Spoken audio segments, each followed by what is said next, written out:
بەناوی خوای گەورە من ناوم کەریم قوبادیە سڵاوڕێت هەیە بۆ هەموو بینەران بەڕێزان ئەمە درونە یان کۆپتەری بچووک کواد کۆپتەر ئامێرێکی نوێی کۆمپانیای DJI لە مۆدێلە بەناوی Mavic Air 2 ئەم مۆدێلە ڕاستی زۆر شتی ناوازەی لەخۆ گرتووە لەبەرەوە بچووکە کۆمەڵشتی تێدایەکەوە باوەڕ ناکەیتەوە هەموو لە ئەو کۆپتەرە بچووکە جێبووەتەوە ینی ئەو توانە ناوازایانە ئەم مۆدێلە بەم شێوازە تێ Fly More Combo یان ستاندەرد ئەوەیە کەوا یەک باتری لەگەڵدایە نوێترین بەرهەمی کۆمپانیای DJI تەبعاً لە مۆدێلی Mavic جا ئەمە باسی مەکەین ئێستاکەینەوە لە پاکە دەرهێنانی ئەم ئامێرە بچووکە ئامێرێکی بچووکی ناوازە ڕاستی زۆر فەرقی لەوانەی پێشوو ڕابیکەینەوە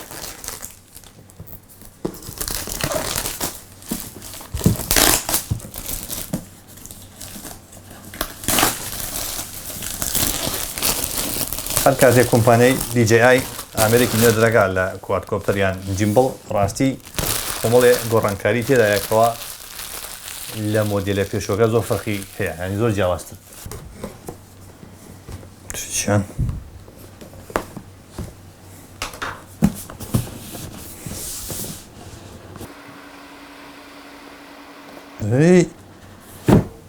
واو بامە لابین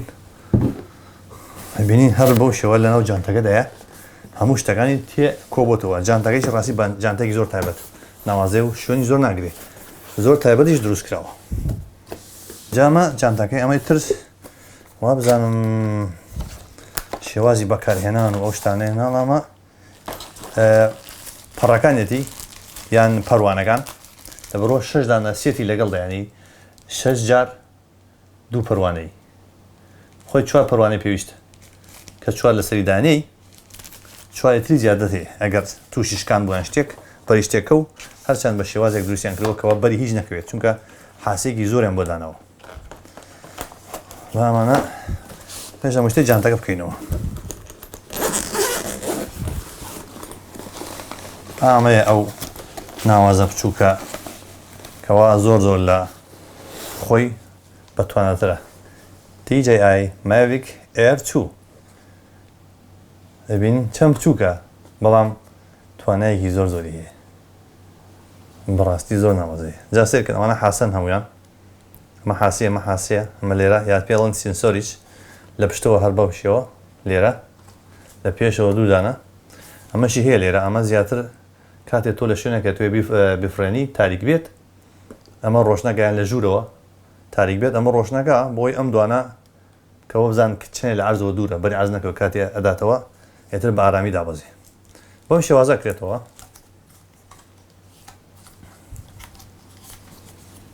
کێشی هە زۆر کەمە 570 گرامە بەس تەبان ئەوێ ئەمە بکەینەوە لای بین لێرە کۆمەڵێ لەزگەی پێوەیە بێ هەمووی لابێت تەبان لەبەرەوە خۆشی شارێ بۆ کردووە کە تکایە ئەم لەزگەی لابە لێرە ئەمە یەکەم لەزگەی کەوا کامێرەکە پیشانەدەین لایەبین وە شێوازە کە ئەم کامێرەیە بین ئەم کامێرە بچووکە 48 میگاپیکسل وێنە هەڵەگری 4K ڤیدیۆ لەگەڵ 60 فرەمز پار سەکنس ینی 60 وێنە لە چرکەیەکدا 4K سینسۆری کامێرەکە سینسۆری لارجە گەورەترە بەڵام ئەوەندە ماڤیک 2 گەورە نییە ماڤیک 2 1 ئینجە ئەمە تقریبەن نیو ئینجە بەڵام تا ڕادێکی باش لە مۆدیلە پێشەکان گەورەترە سینسۆرە چی گەورە بێ کوالیتی ڤیدیۆ وێنەی زۆر بەرزە بێ باتریەکەی ئەمایە لێرە ئەم باتریە 34 خولەک توانێت بە ئاسمانەوە بێ بە یەک شەحن تەبان سێ باتریاوای لەگەڵدایە یعنی ئەگەر تۆ بە 4K ڤیدیۆڵگری ناو کاردەکە بە 4K گرێ بەڵام بە 180 بەڵام بە 1080 ئینێرە بۆ ناو مۆبایلەکەت کە تۆ بیبینی نەک ڕیکۆردکردن خێرای ئەم کۆپتەرە کاتێ بە خێرای ئەیبەی 68 کیلۆمتر لە سەعاتێکە یعنی وەکو ئەوە زیاتر بۆ وەرزش باشە یان فیلم سینەما یان بۆ نمونە ژیانی کێوی شوێنی گیانلەبەرێک بکەوی یان شوێنی باڵندەیەک ئەو شتە زۆر باش ینی 68 کیلۆمتر لە سەعاتەکە ڕاستی یەکەم کۆپتەری دیجایەکەوە ئەو خێرای هەبێ و باسم کردن ناوازەترین کۆپتەر عالەم مۆدێلی خۆیان من زۆر پێم جیاواز بوو لەوانی تر بۆیە تەحملم نەکرد ئەوەی پێشوو خۆم فرۆشت DJI Mavic 2 فرۆشت ئەمەم کڕی ئەمە لێرە بۆ شەحنکردنی هەر سێ پاترێکی پێکەوە چیتری تێدایە سەری بکەین ئەمانە شەحن ئەمە باتیەکەیەتی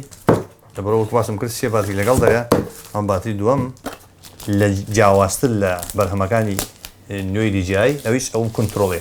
کۆنترۆڵی سەرەکی ئەم کۆمپیوتەرە گەورەتر دروست کراوە لە ئەوانی پێشوو زۆر جیاوازە بۆ نمونە مۆدێلە پێشۆگە هەریانی هەموو بەرهەمەکانی DJI لە مۆدێلی ماڤیک موبایلەکان لێرە لە خوارەوەدانی بۆ شێوازە بەڵام ئەمەی تریان موبایلەکە لە سەرەوەدان دێ بۆ شێوازە سەرڕایەوەش ئەمە تەبان شەحنە باتریەکەی لەناو ئەمەیە زۆر زۆرە خاوێنێ تا مۆدیلەکانی پێشوو خۆش لێرە بۆ لێرە بەشتێت تەبان کاتی فرین بۆ شێوازەیە ئەمە تریشیان لەم بەرەوەیە ئەم بێت لە بەرۆ شوێن کەمەگرێ ئەوان لێ کردویان یا باسانی لا چرا کۆنترۆڵەکەی بەڕاستی زۆر جیاواز بوو لە مۆدیلەکانی پێشوو گەورەترە زیاتر کارەبای تیامێنێتەوە ینی بۆ ماوەیەکی زۆر چەند وا بزانم 13-14 ساعت بەبێ وەستان تۆ تەسویر بکەی ئەمە هێشتا شانەکەی تەواو نابێت لە هەمان کات دەتوانێت وەکو پاور بانک ئەتوانێت موبایلەکە شحن کاتەوە جا ئەو کابڵانەی کەوا لەگەڵیەتی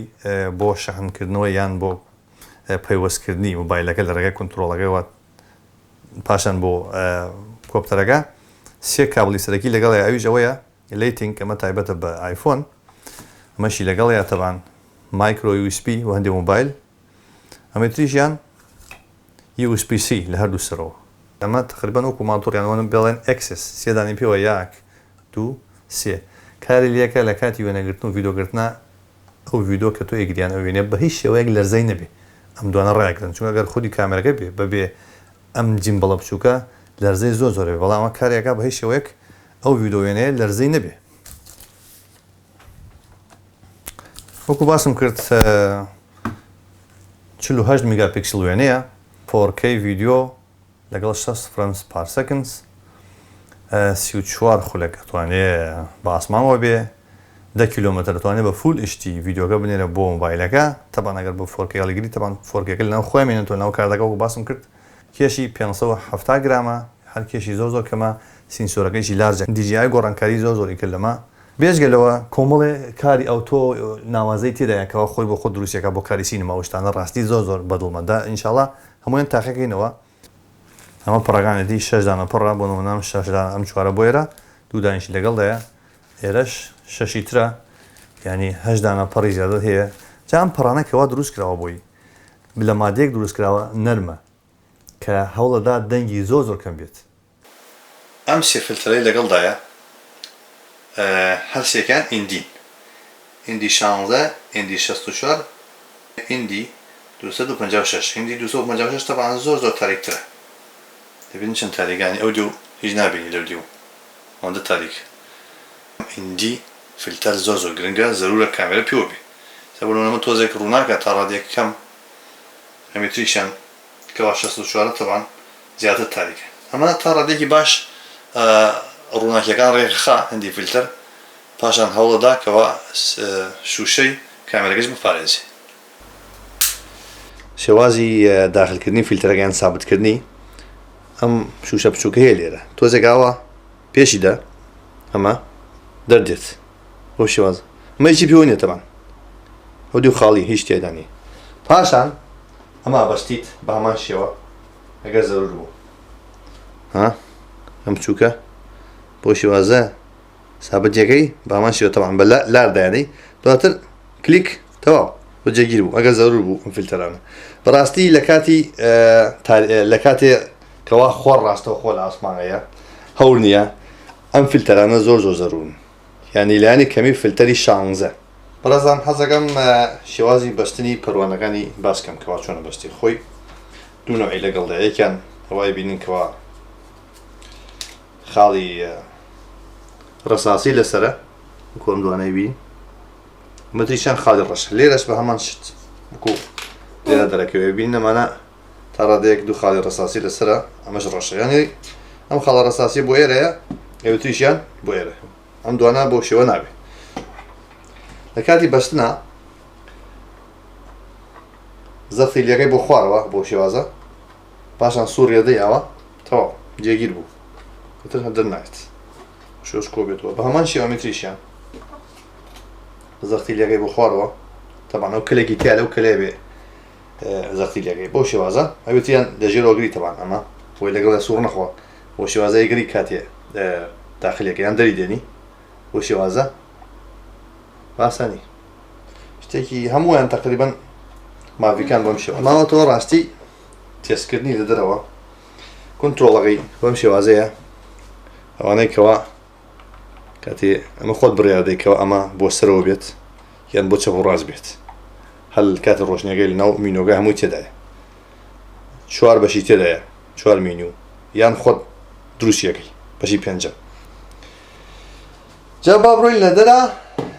یەک جەولەی ئاسمانی پێ بکەین بزانین چۆنە